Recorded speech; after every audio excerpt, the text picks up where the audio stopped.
और जो ये मंद बुद्धि लोग हैं, जो सीमित बुद्धि वाले लोग हैं, इस तरह की टिप्पणी करने से इनको बाज आना चाहिए। ना कोई इनका चरित्र है, ना इनका कोई कैरेक्टर है। मुझे लगता है कि इनको बचना चाहिए इस तरह की टिप्पणी किसी टीचर पे या किसी युवा पे या किसी छात्र पे करने से।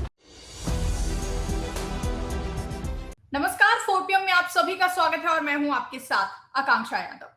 देश में इस वक्त नीट परीक्षा रद्द होने के बाद से लगातार बवाल देखने को मिल रहा है। हमने देखा कि किस तरीके से कॉकरोच जनता पार्टी बनकर युवाओं का गुस्सा निकलकर सामने आया और देखा गया कि सीजीआई सूर्यकांत ने जिस तरीके से कॉकरोच का, उसको लेकर भी लोगों में नाराजगी है। वहीं अब अंजना ओम कश्यप की ओर से एक बड़ा बयान सामने आता है जिसको लेकर के एक बार फिर से भारी बवाल मच गया है।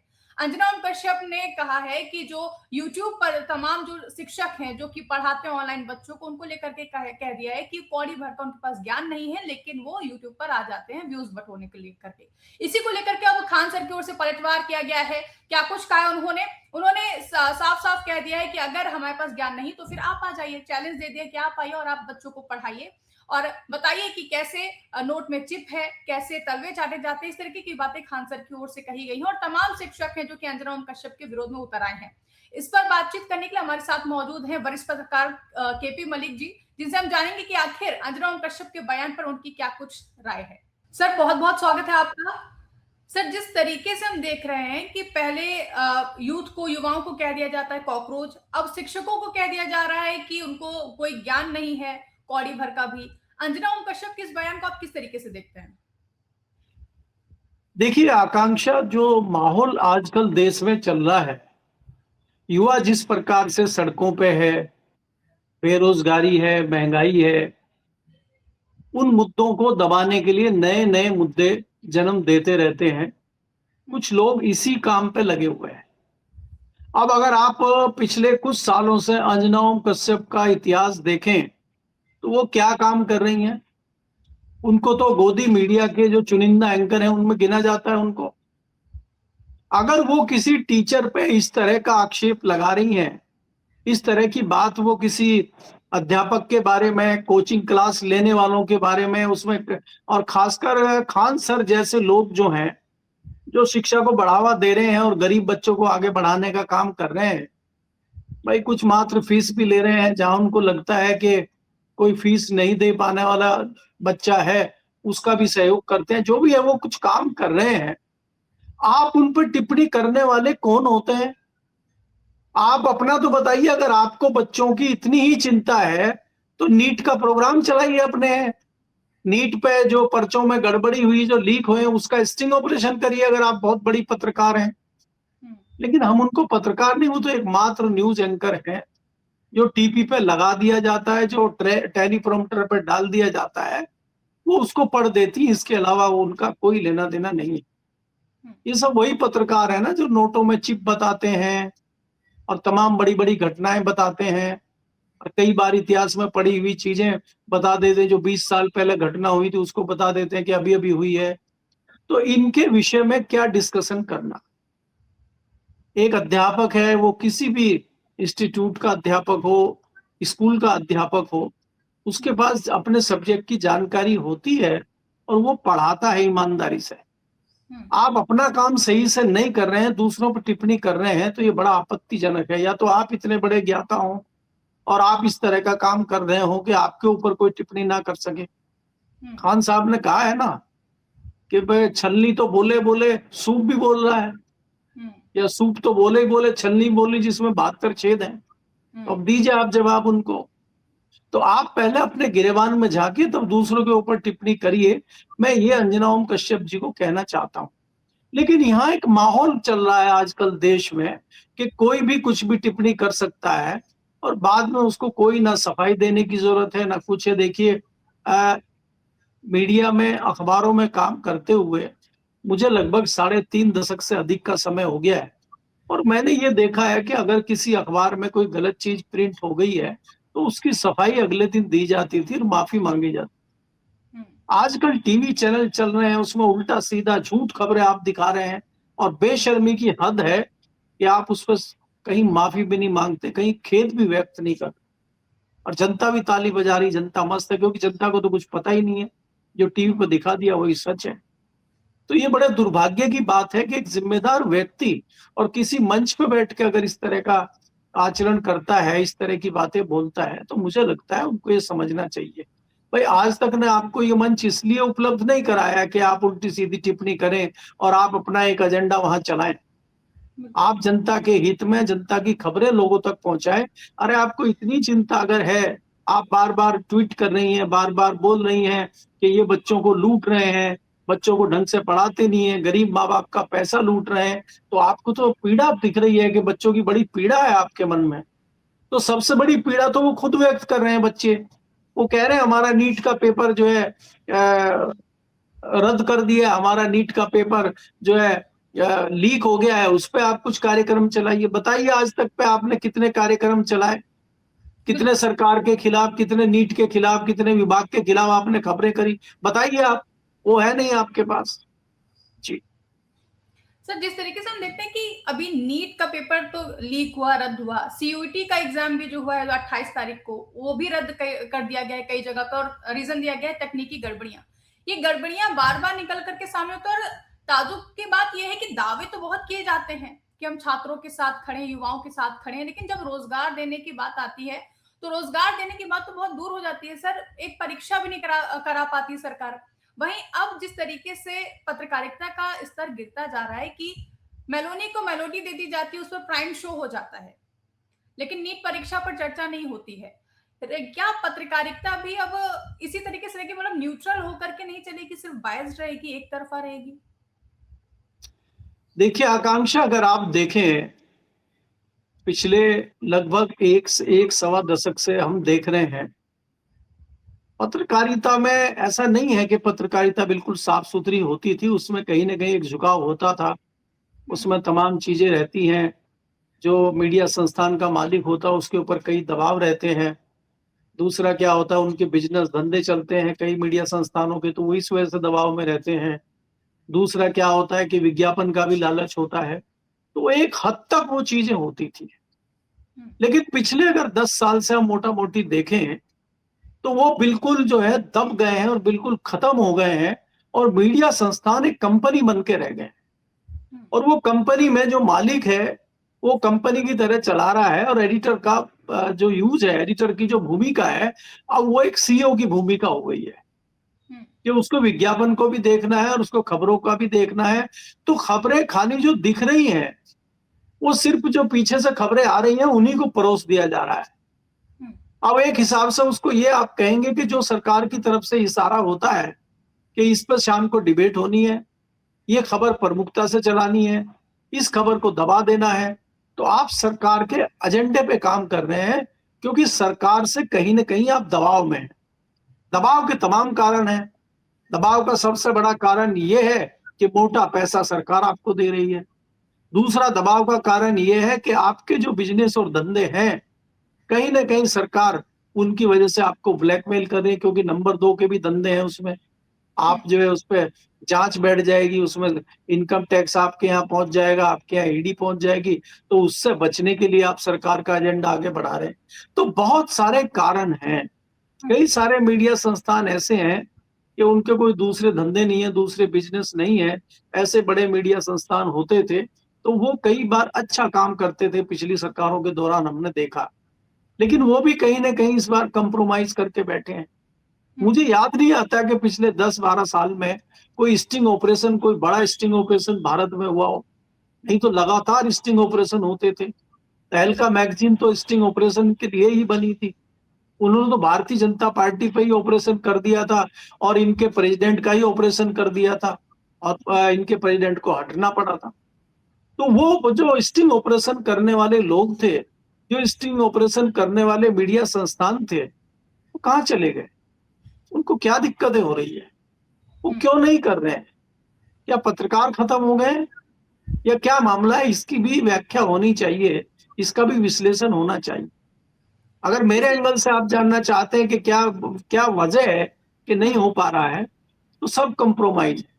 अगर कोई पत्रकार करना भी चाहते हैं और आप कोई खबर लिखना भी चाहते हैं, तो एडिटर आपकी खबर रोक देगा, आप लिख लीजिए।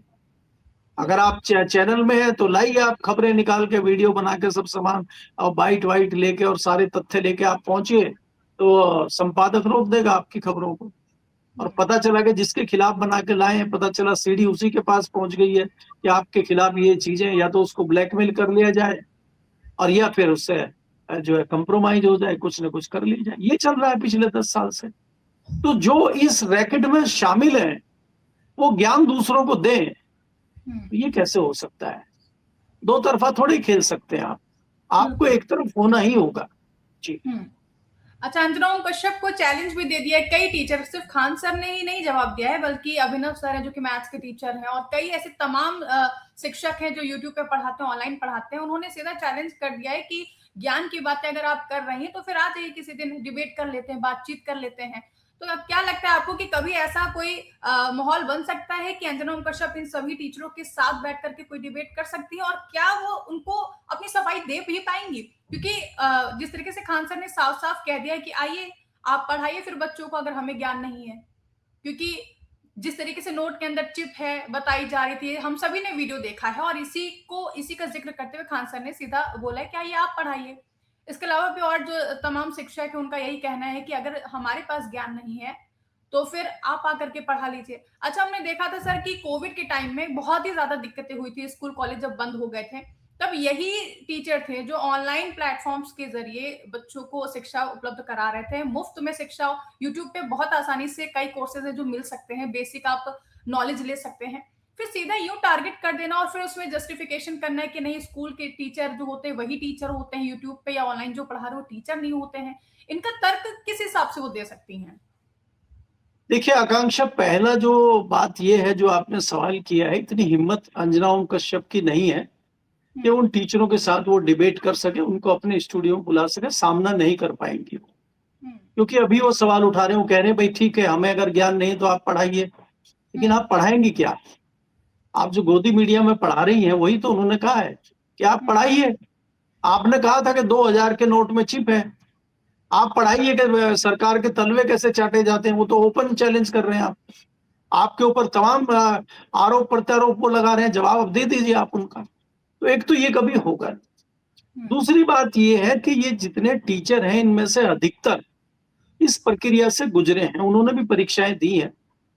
खान साहब भी कभी कोई परीक्षा जरूर दे के आए होंगे, तभी उनको इतना ज्ञान है और तभी वो पढ़ा रहे हैं।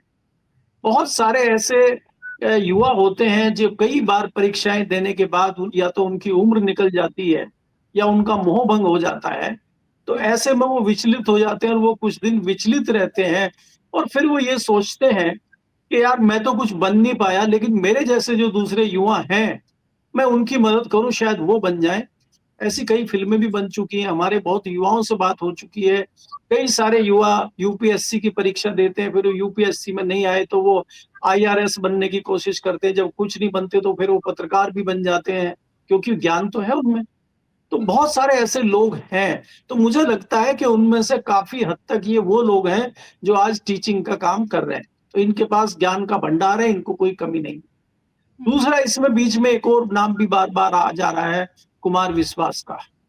हमें वो जमाना याद है जब कुमार विश्वास अरविंद केजरीवाल के साथ सड़कों पे थे, और आज जिस प्रकार से वो इन युवाओं को मजाक उड़ा रहे हैं। पहली बात तो सुप्रीम कोर्ट ने उनका मजाक उड़ाया है, आप उनको रोजगार भी नहीं दे रहे हैं, आप उनके पर्चे भी लीक कर रहे हैं और आप उनको कॉकरोच भी बता रहे हैं। कितनी बेहयाई है ये। और कुमार विश्वास जैसे व्यक्ति जो बिना पेंदी के लौटे हैं, वो लौटे भी आज टिप्पणी उन पे कर रहे हैं। वो कह रहे हैं कॉकरोच अगर है तो हिट भी है, तो तुम भी तो कॉकरोच थे अरविंद केजरीवाल के पीछे जब झंडा लेके चलते थे। कुछ थप्पड़ केजरीवाल को पड़े थे, एक दो तो शायद आपको भी पड़े होंगे कहीं। और आप कहां से आए हैं, किस प्रकार से आप बढ़े हैं, कहां से आज आप करोड़ों के घर में रह रहे हैं, कहां से आप इतनी लग्जरियस लाइफ जी रहे हैं, ये छुपा नहीं है। अगर कोई अच्छा पत्रकार आपके पीछे लग गया और वो राजस्थान पहुंच गया तो आप बचेंगे नहीं।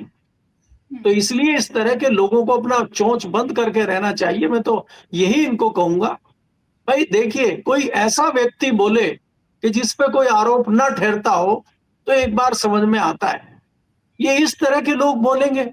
अब आप देखिए, कपिल मिश्रा जैसे लोग जो विधानसभा में प्याज की तरह छील रहे थे मोदी जी को, आज वो मंत्री हैं दिल्ली सरकार में। कभी यही हेमंत शर्मा, कभी यही जो शुभेंदु अधिकारी, जो कांग्रेस को पानी पी पी के भारतीय जनता पार्टी को गाली देते थे, आज वो भारतीय जनता पार्टी में बड़े बड़े पदों पे हैं, मुख्यमंत्री हैं, मंत्री हैं। तो इनका कोई दीन ईमान है? ट्विटर हो गए ना सर।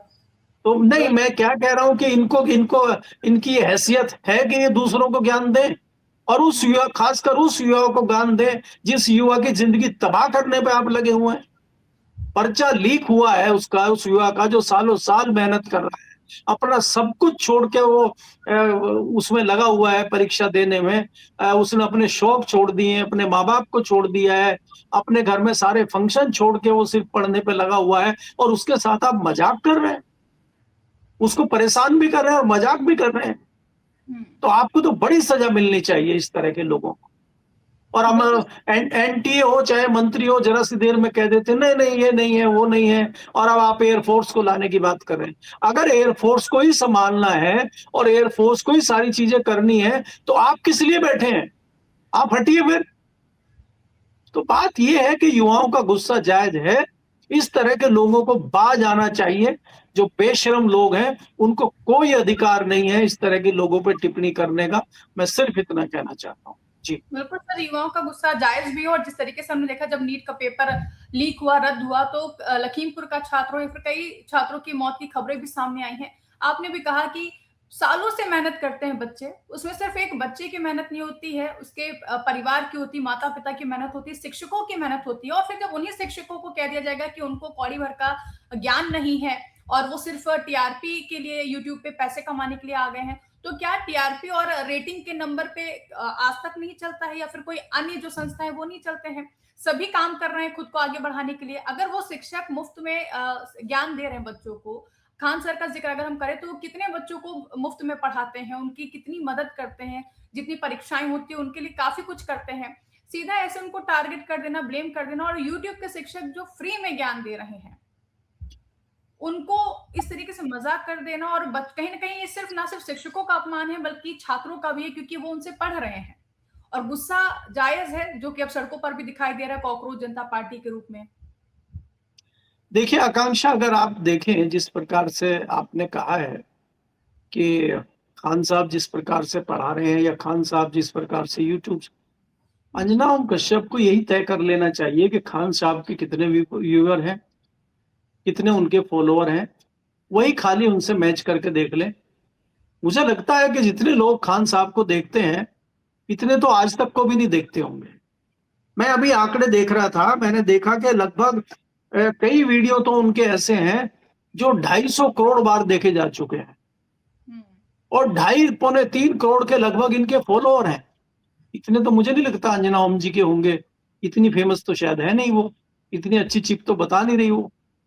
तो आप इस तरह के लोगों का इस तरह से टिप्पणी करना, इस तरह से उनका मजाक उड़ाना, मुझे लग रहा है दुर्भाग्यपूर्ण है।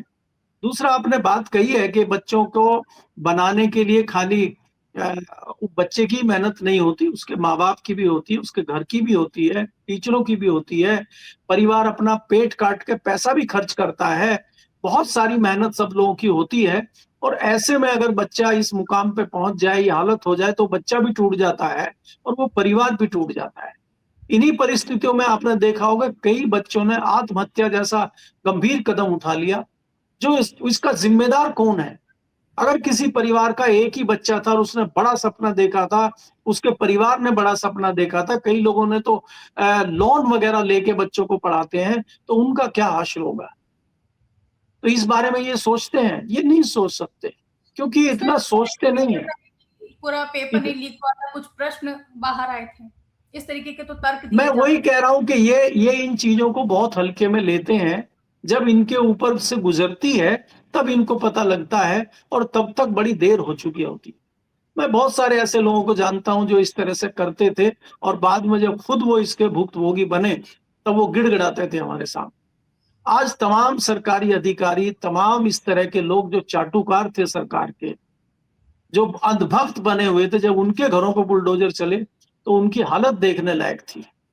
तो सरकारी अधिकारी सरकार के चाटुकार बने हुए थे, जब उन्हीं पे हंटर चला तो उनकी भगताई उतर गई। ऐसे लोगों की लंबी फेहरिस्त है।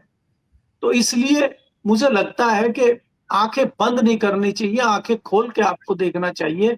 और जो ये मंदबुद्धि लोग हैं, जो सीमित बुद्धि वाले लोग हैं, इस तरह की टिप्पणी करने से इनको बाज आना चाहिए। ना कोई इनका चरित्र है, ना इनका कोई कैरेक्टर है। मुझे लगता है कि इनको बचना चाहिए इस तरह की टिप्पणी किसी टीचर पे या किसी युवा पे या किसी छात्र पे करने से। जी जी, बहुत बहुत धन्यवाद सर हमारे साथ जुड़ने के लिए और ये जानकारी साझा करने के लिए। तो ये थे हमारे साथ वरिष्ठ पत्रकार केपी मलिक जी, जिन्होंने बताया कि किस तरीके से जब अंजना ओम कश्यप ने खान सर पर टिप्पणी की और तमाम यूट्यूब पर जो शिक्षक है उन पर टिप्पणी की कि उन्हें कौड़ी भर का ज्ञान नहीं है, वो कहीं ना कहीं ना सिर्फ एक शिक्षक का अपमान है बल्कि उन तमाम छात्रों का भी अपमान है जो कि उनके जरिए अपनी तैयारियां कर रहे हैं और मुफ्त में कहीं ना कहीं उनको शिक्षा मिल पा रही है। फिलहाल अंजना ओम कश्यप के इस बयान पर आपकी क्या राय है? जो भी आपकी राय कमेंट करके हमें जरूर बताइएगा और ऐसी तमाम बड़ी खबरों के लिए आप देखते रहिए 4 PM न्यूज नेटवर्क।